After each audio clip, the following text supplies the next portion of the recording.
Good morning, SML, and happy Friday. It's New Year's Eve. So, if you're watching this in the future, it's already 2022, but right now it's still 2021. So, hey, good morning. Hey, Matt, what's going on?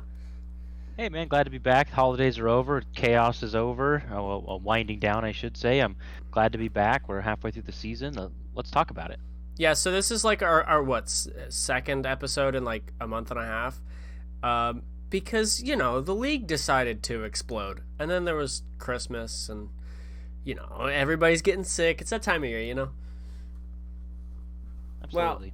So this is our first episode in the new iteration of the Madden 22 cycle, SML No Way Home. Shout out Spider-Man, great movie. Um, Thought about putting a little spoilery thing here in the beginning, but I'm not gonna do that because that'd be a dick move. All right, so let's just hop on into it. Bombers midseason report card came out yesterday, and Matt, in chat, you seem to have a little bit of an issue with the grading that came out.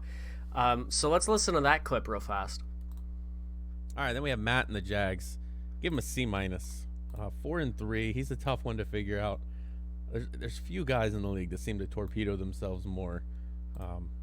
He tells you what he does to win, and then decides to do something different. So this season or cycle, he takes a team with a great rookie halfback and decides he'd rather be the 29th best passing offense.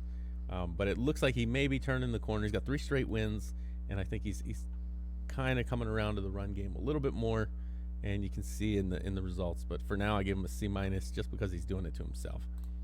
So Bomber basically says, "Hey, you're really good at running, but you keep passing," which we all know is a thing that you like to do for some reason. He basically says, "Hey, give the ball to ATN more, and we'll see what happens." Instead, you're the 29th ranked passing offense. I'm going to let you respond. Yeah, first off, I want to just say that Bomber does great work. I listened to that episode at work. I listened to every single second of it. No fast forwarding, none of that. So he did a great job. But yeah, I understand where he's coming from. And I think he mentioned something about torpedoing myself, and he said I'm a good runner. I think that might be a stretch. Okay, maybe good is fair, but everybody thinks I'm some great runner. I never have been. I've always been a volume rusher. I've never been this guy that goes out and puts up 150 yards on 10 carries. I'm going to probably put up 150 yards on maybe 25 carries. And really what that does is it allows me to shorten the game, give my opponents fewer possessions. I play good defense, and at the end of the day, I win. This cycle, that I just can't do it. I can't play good defense. I have recently, and I've started to win some more, but so I've honestly had to just take a new approach, and that is to try to get better at passing. I'm not a good passer. I really have never have been in my entire Madden career, which is 10 plus years. And the only way I'm going to get better is to practice. I don't play this game offline. I don't play head to head. I don't go into practice mode, and I don't think I would learn that way. I'm going to learn by fire, I'm going to learn by practicing against the guys that I need to execute against. Now, I do have more passes than rushing attempts, which is very uncommon, especially 9 weeks into the season. But I feel like I'm starting to get the defense under me, to where I'm not trying to be as aggressive with my passing. But I just wanted to throw that little caveat in there that I'm not torpedoing myself. I'm just trying to evolve to become. You look at the great players in this league. Bomber's one of them. Dan, Faz, I guess, until recently would be the exception to the rule. Prime, they're not one-dimensional on offense.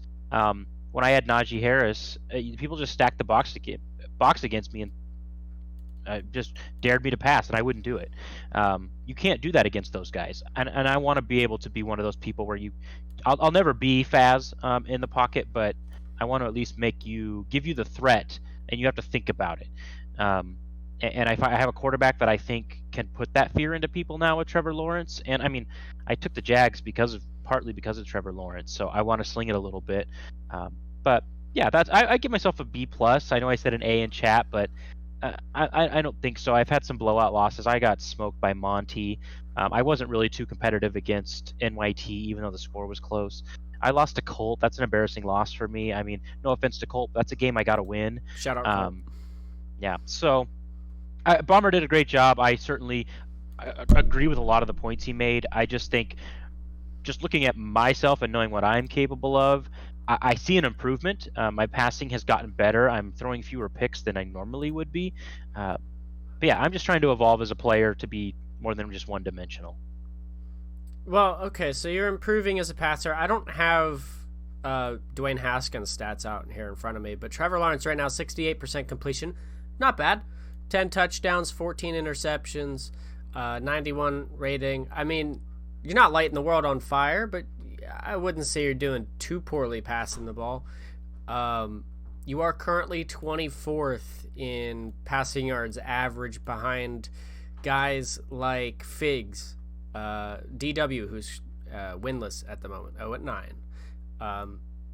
Among others. So it's not like Tiny, who's apparently significantly ahead of you, which is kind of weird. But yeah, I mean, Bomber, I think, is on to something. I do think... Well, okay, let me flip the script here.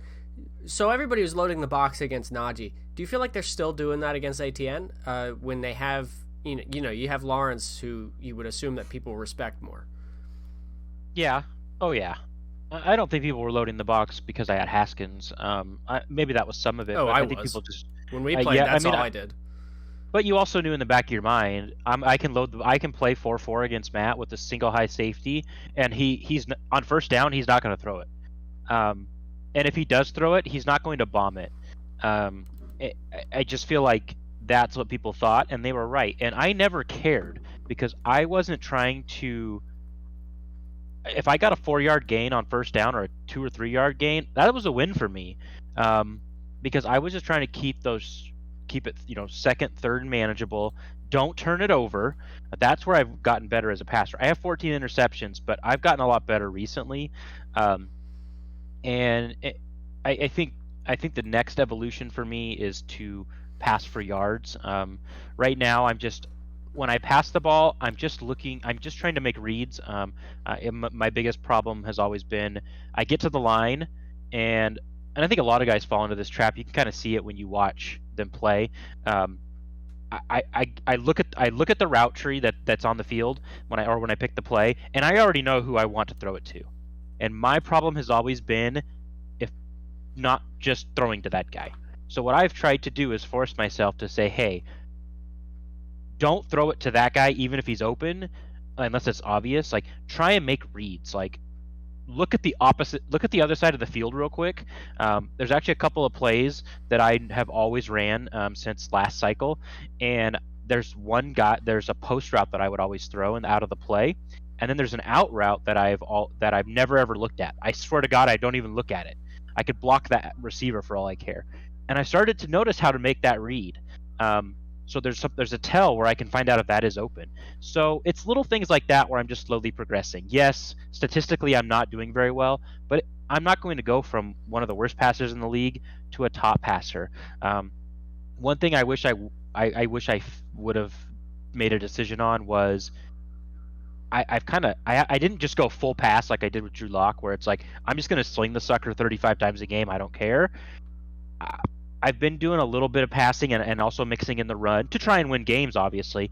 But I realize I'm not deving either. I'm not giving Lawrence or ETN really a good chance to dev by doing that. Whereas if I kind of committed to one of them, I could dev them. So I guess that's where I harm myself. But for me, it's baby steps.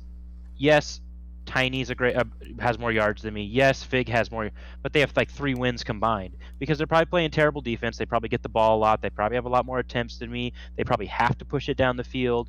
I still know the strength of my team is on defense. Just because I want to pass doesn't mean I'm gonna try and reinvent the wheel with how I run an offense. But I have to get multidimensional, especially in a Madden where I'm not as strong on defense. So yeah, I mean, if people want to stack the box, I've got to prove them wrong, and I feel like Lawrence gives me that, gives me that presence, but no one's respecting that yet because I haven't proven it to them that they're going to get burned by doing it, and that's just a slow process for me, and hopefully I'll get there. So I'm going to disagree with you on the whole deving thing. I know you said you've been kind of pass first so far this season through 8 games. I mean, ATN still got 125 carries. 600 yards and 12 touchdowns. I mean, that's, you just double that in the second half of the season, and that's 250, over 1,200, and 24 touchdowns. That's going to dev a running back pretty damn fast. As far as Lawrence goes, yeah, I mean, the touchdown numbers aren't great, but, it's on pace for over 3,000 passing yards. Yeah, he's already superstar, so, right. I mean, and quarterbacks do dev, in my experience, I mean, pretty easily because of how much they're utilized. I mean, you know that quarterback's going to get 15, 20 touches a game no matter what. On the flip side, and I'm not trying to turn this into a coaching session here because Lord knows I'm not one to coach in passing, but I think you are overthinking it and overcomplicating it. I'm not saying like you're never going to throw to your first read, but it's okay to throw to your first read sometimes. Sometimes there's a play where you can line up and be like, all right, he's my first read, and I know he's going to be wide open. I think the next step for you is lining up at the line of scrimmage, reading the defense first. You know what play you've called, but read the defense. Try to figure out what coverage they're in, and then figure out what route that you have on the field, or maybe you can hot route something on to attack that coverage. If they're looking like it's going to be cover 2, maybe put a streak, like a slot guy on a streak or something. Sometimes if it's a cover 2, like a Tampa 2, on the outside, that streak guy can get open in that intermediate window. Just things like that. It's, a lot of guys are really good at disguising their defenses. A lot of guys really aren't. There's certain guys in the league that, may or may not be still in the league. The one I'm thinking specifically is not in the league anymore, but sometimes guys will come out and they'll just telegraph their defense to you, and that just makes it so much easier. Hova, who's I believe in the primer still. Last cycle we played, and I swear every single time that he came out, I at least knew what kind of base shell that he was in. And I'm not some kind of like genius in reading defenses or anything, but I mean, you can tell if this guy is man aligned, it's probably man coverage. If you got 2 deep safeties and it looks like cover 2, it's probably going to be cover 2. And it was just like, that was just specifically for that game, it was so easy to just pick it apart. And once you get better at reading defenses, it's going to be just so much easier on every single play. And I think that's a little bit of advice for everybody, is know what defenses look like, and it's going to immediately help you attack those defenses. Now, obviously, a good defender is going to be able to counter that, but on the surface, that's a good place to start. No, you're right. I mean, because I would just get up to the line, and I didn't really care. I mean, I could see what the defense was doing, and really it came down to, do they look like they're blitzing me, or do they not? I wasn't thinking there's 2 high safeties, they're playing off coverage, this is man aligned. I wasn't thinking those things. So really, I'm just, and I'm never going to think those things if I just stick to running and I only pass to make sure that my ratio is good enough. So yeah, I'm trying to open up just my play calling and be a little more pass heavy while still sticking to the run and trying to play good defense, because at the end of the day, that is how I'm going to win. But eventually, I would like not to see 8-man boxes, even if I call shotgun with 3 wide receivers on first down. Nobody thinks I'm going to pass it. So yeah, I know I'm having a lot of fun. I love this Jaguars team. They're young. They're only going to get better. I'm really enjoying them. I'm learning how to run with ETN. He's faster than Najee, which is nice, but I'm still just trying to run it up the middle and run into guys, and it's not working. So I need to figure that out. But yeah, no, I love the team. So I'm having a lot of fun. Well, that one thing that the Jaguars team has going for you that the Steelers team didn't is speed. I mean, ATN's fast. You got DJ Chark, Jamal Agnew. Those guys are both fast. Chenault's not really a fast guy. I think he's got like 88 speed or something like that. And Dan Arnold's probably about an average speed tight end, but he's a solid Madden tight end. He's okay in real life, but in Madden he's pretty solid. So I mean, like, that's what I said is, for your Steelers team, like, you needed a deep threat. Somebody needed to respect the deep ball so they're not pressing your corners, and when you're pressing corners, you're obviously going to be able to play the run better because you're closer to the line of scrimmage. And now you got that. I mean, DJ Chark's not quite the burner he was as a rookie in Madden. Fun fact, I was actually at DJ Chark's combine when he ran the fastest 40 time of the combine. So that was cool. Oh, wow. Unrelated. But anyways, he's still got 94 speed? That's not slow. And 6'4". 94 speed. Oh, he's 6'4". I didn't realize he was that tall. Jesus. Yeah. Okay, well, he's a stud. Anyways, let's move on. It's New Year's Eve. Let's talk New Year's resolutions. Here's how we did this. We each picked a couple of teams, and we came up with a New Year's resolution for them. And Matt, I'll let you have the first go.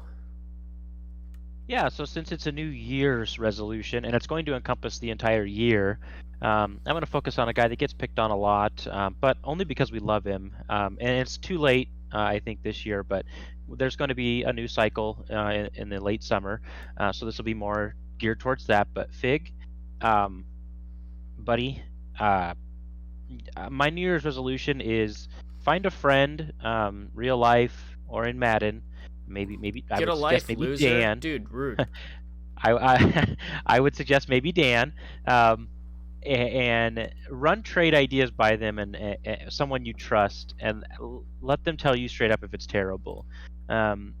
Because we're not picking on you because it's the narrative. That certainly has something to do with it in the SML, but some of these trades just aren't good, and they're not good for your team, and they're not helping you win. I don't know if your win total would change, but if you had J.C. Jackson, you would be in better shape, and you didn't get much back for him. So my New Year's resolution to you is don't just make your trades as soon as you just don't make a quick decision on a trade. Think about it. Talk to someone like Dan, someone you trust, and get a feel for it, and make better decisions. You almost beat Faz today. You're not a terrible player. Just make better roster decisions. And listen, I'm going to echo that. Figs played me really close for the first half of the game, and then a couple of fumbles, and he threw his game plan out the window. And listen, Figs, dude, just stick to your game plan. Don't let a couple fumbles frustrate you, because after those fumbles happened, you just started chucking it, and it got ugly pretty fast.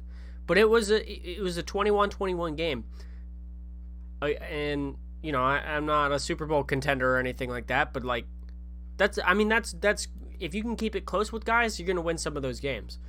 That kind of rolls into what I also had Figs. I'm going to spend real fast on this. Was that I like what he's doing with the team. Honestly, I mean, yeah, okay, J.C. Jackson trade wasn't the best. He gave up a first for Quez Watkins, which not the best trade. That's Quez Watkins 97 speed. That's awesome.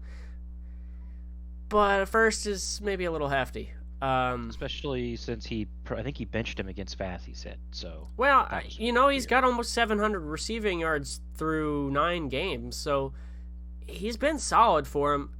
The major problem on this team right now is just that he doesn't have anybody to hit those deep balls to Watkins, to Paris Campbell. I think that's the only fast guys on the team. But Paris Campbell is a speed guy too. Mac Jones just does not have the throw power. And if Jones is your future quarterback, that's great, but you got to build around him. And Mac Jones does not speak to me like he's your kind of quarterback. I know you love those speed wide receivers. You tried to screw me out of Andy Isabella one time.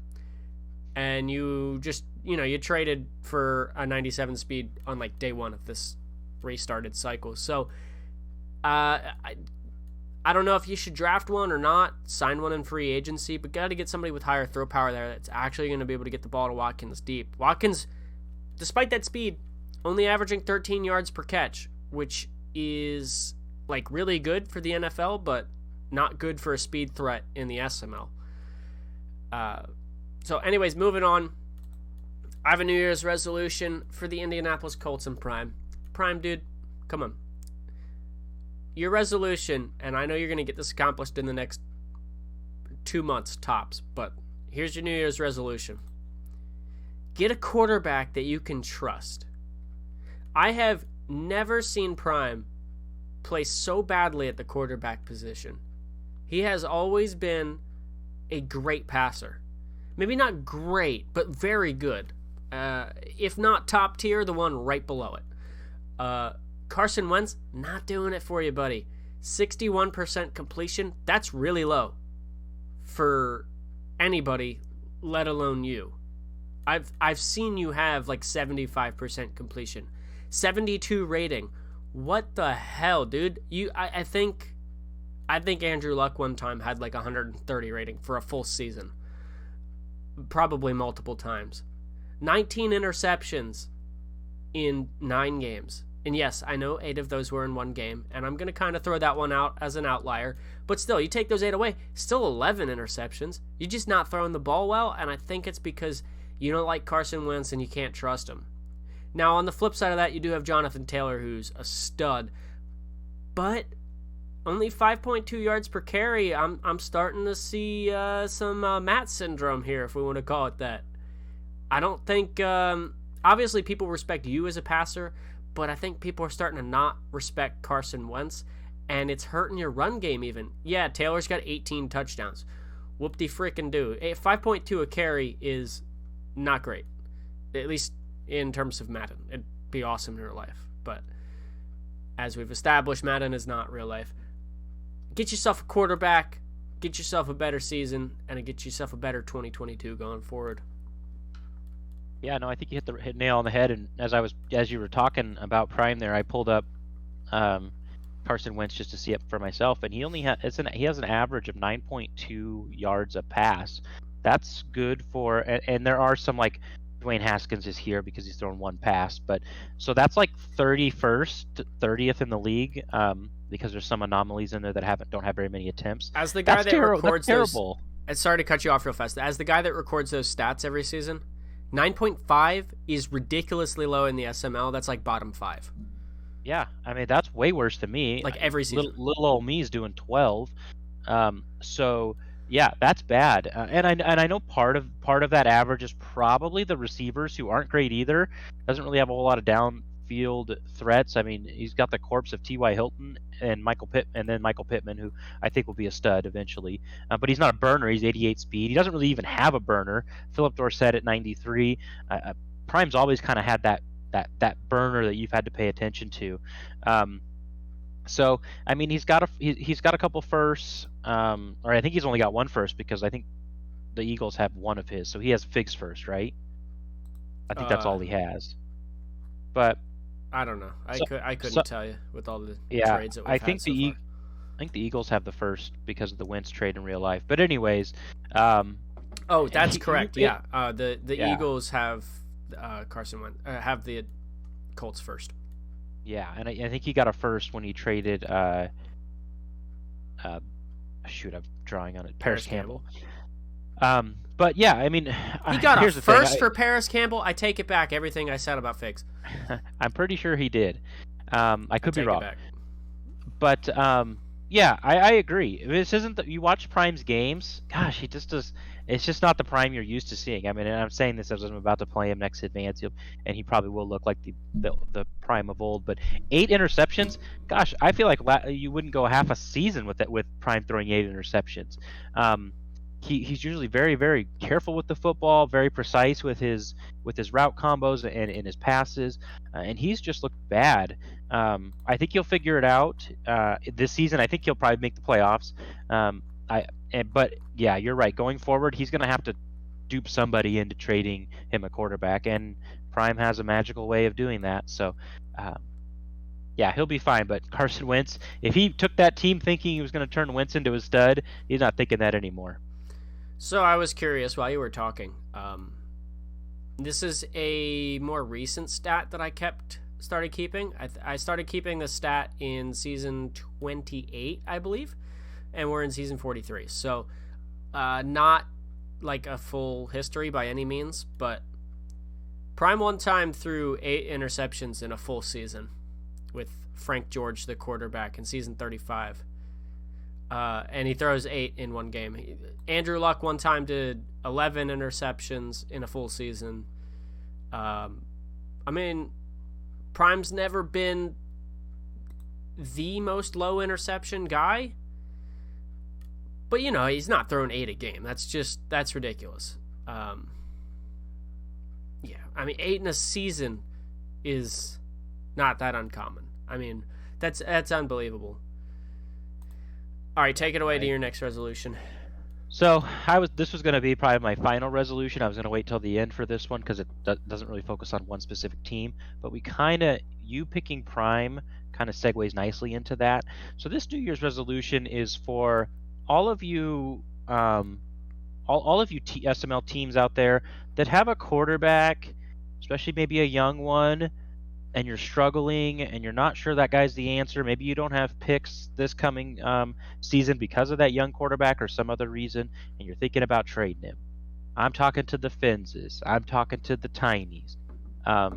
Be very, very careful. Make sure that you maximize your return, and that's more directed at Tiny. But also make sure that who you trade them to is not going to come back at you. So if you're going to trade, say, a Justin Fields, he's been kind of thrown around in chat lately. Fins does not seem too high on Fields. Make sure you don't trade him to Dump.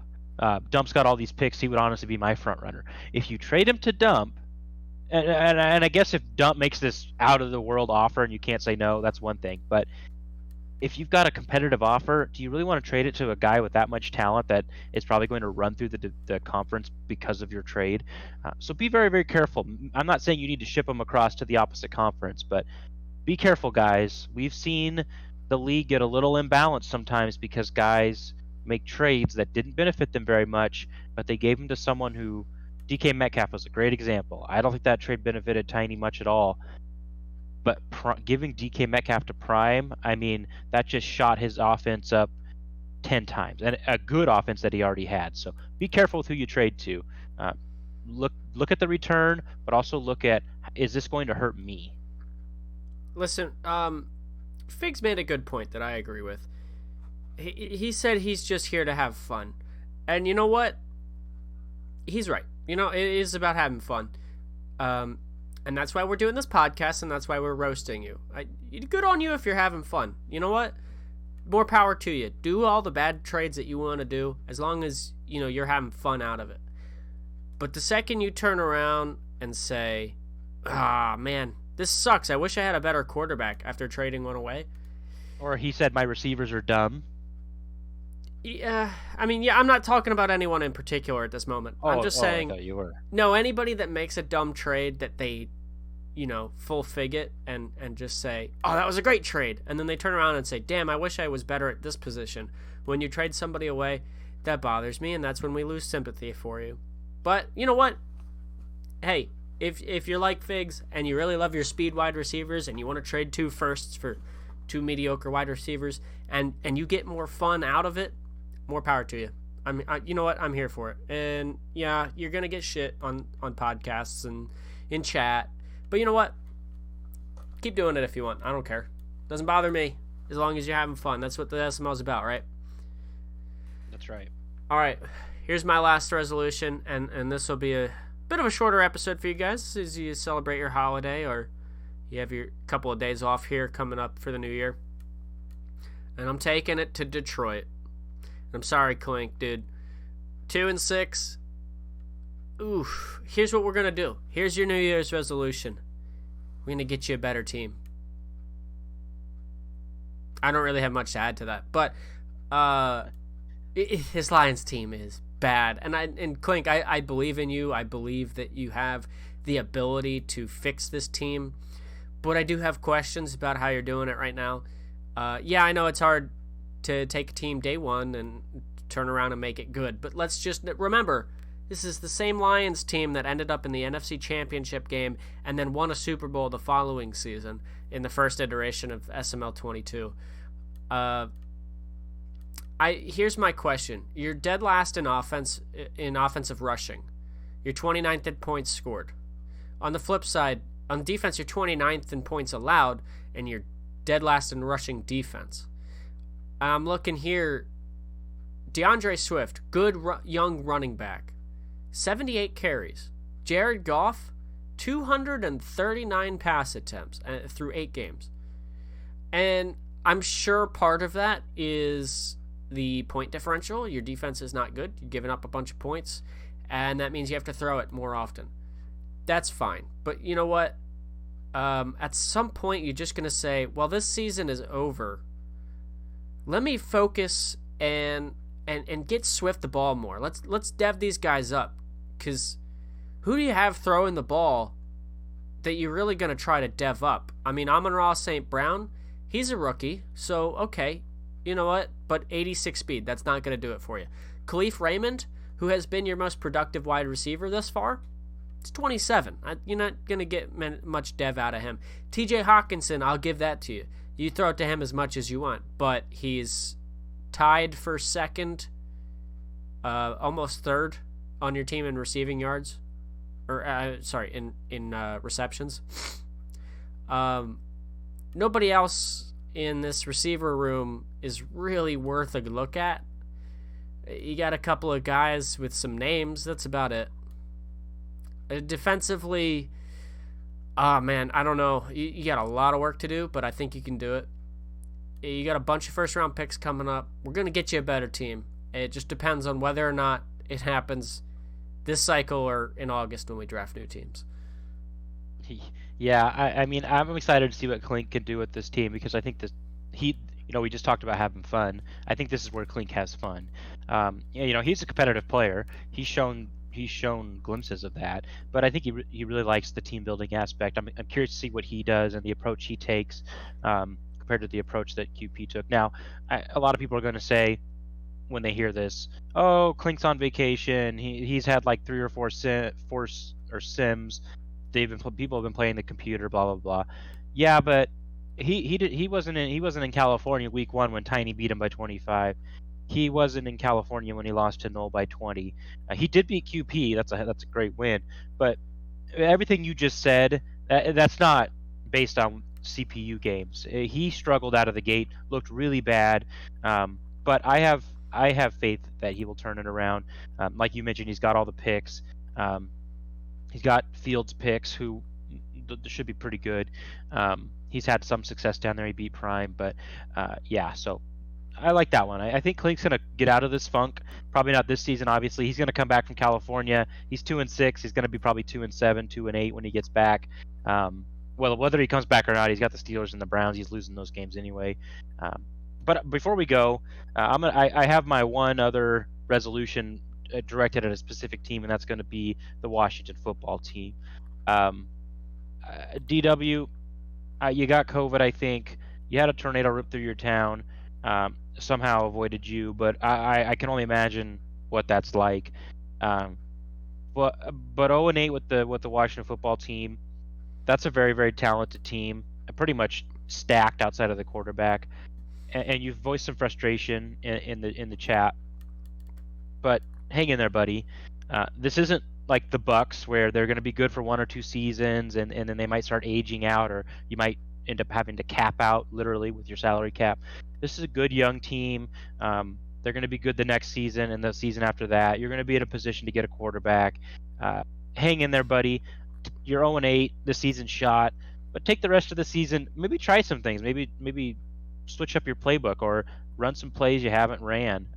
Maybe try using players in ways that you haven't been using them the first 8 games. But whatever you do, find a way to spin this into a positive second half of the season, and then take that into the rest of the year, and turn it around. You're a playoff team. You were a playoff team in a very tough AFC. It's a tough NFC. It's a tough division with Dump and Paulie in it, and Grams is playing well. But I believe in you. Just don't lose faith. It's one season. Who cares? In a month or so, you'll be 0-0, whole new slate. Hang in there, buddy. We want you around, DW, but listen, you've had an extremely tough schedule, so let's chalk that up to at least something. I think you're better than the 0-8 team that you are right now. But let's not sugarcoat it. I mean, you've been playing close games. It's like, 10 points to me in a game that was closer than 10 points. 6 to the Giants and Paulie, 1 to the Bills, 2 scores to Dan, but that's Dan. That's fine. 3 scores to the Saints, but Future's been playing out of his mind. 7 points to the Chiefs. It's the Chiefs. Come on. I don't care who the owner is. They're the Chiefs.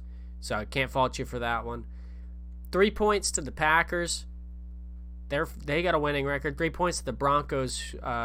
Colton almost made the playoffs last season. So I hate to tell you this, but your schedule does not get any easier. In the final 9 games of the season, you play, count them up, 1 team with a losing record. Every other team on your schedule is 500 or better. And, so listen, if you come out here and you finish 2-15, don't let that discourage you because you're better than that. You're going to get a weaker schedule next season just by default. And you're gonna rebound and you're gonna be great. So I'm with you. Yeah. Stick around, tough it out. You're gonna be better next season. He will be, and don't go through the motions. Like I say, focus on something. What's maybe especially on defense, maybe blitz more. I guess you don't have to with that team, but just you have nothing to lose. Try plays that you would never choose because you don't know what they do, and you don't want to give up a big play. Who cares? Find something. Find a positive going into the off season and take that into the next season, and you're going to be good with that team. I know you are. And you brought up a good point. He's played really close games, and he's had a really tough schedule. He's not that far off. He could easily be 5-3, 6-2. Breaks here and there. So keep fighting, DW. Yeah, and I mean, listen.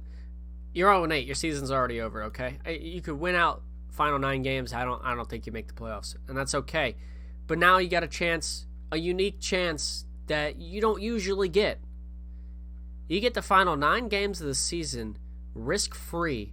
Go out there, try some guys out. Let them have a 9-game audition for their future with your team.